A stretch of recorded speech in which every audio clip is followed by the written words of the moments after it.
The last time the United States had a true,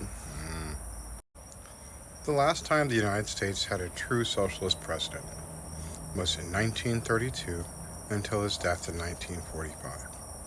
And that socialist president was Franklin Delano Roosevelt. FDR had been the governor of the great state of New York prior to the election in 1932.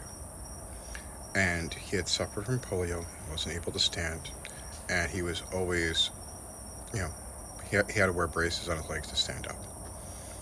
And when he was the governor of New York, he used tax money as a small New Deal to try and solve the problems because the Republican Party, who was in control, tried to raise tariffs.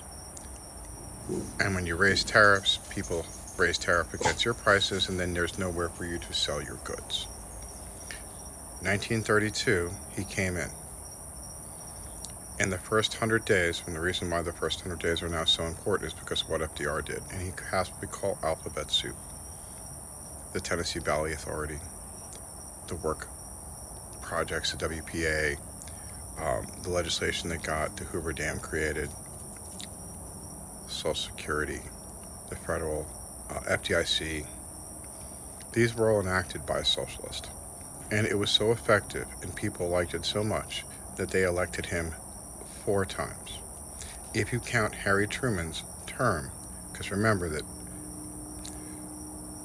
Franklin Delano Roosevelt was elected in 1932, 1936, 1940, 1944. He died in 1945 in April, and Harry Truman became president. Harry Truman finished off his term in 1948 and won his presidency in 1948 to 1952. Harry Truman desegregated the military. Harry Truman broke down our military so we were not spending as much money, and Harry Truman helped approve the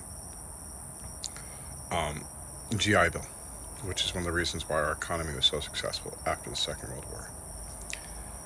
We got Social Security, we got the FDIC, we got a myriad of additional services, and we spent money so that Americans were not impoverished. And that was the promise of the New Deal. And as late as 1968, the Republicans were very much in line with unions, making sure there was a rise in minimum wage, things along those lines. And the division took place under Nixon and the Southern Strategy. We need good socialist values back in the Democratic Party, because when those things occur, Democrats are in office for 16 years. So I'm saying we should push our constituents, our congressmen, our senators for Medicare for all. And if your person is not talking about it, make them talk about it. Why aren't you talking about Medicare for all? Why are you placating big business for insurance? No. Well, I don't care about the insurance company. I care about me. Would you like to be elected? All 435 of our congressional representatives are up for election. Let them know their job is on the line if they're not willing to listen to you. Please remember to vote true and vote blue.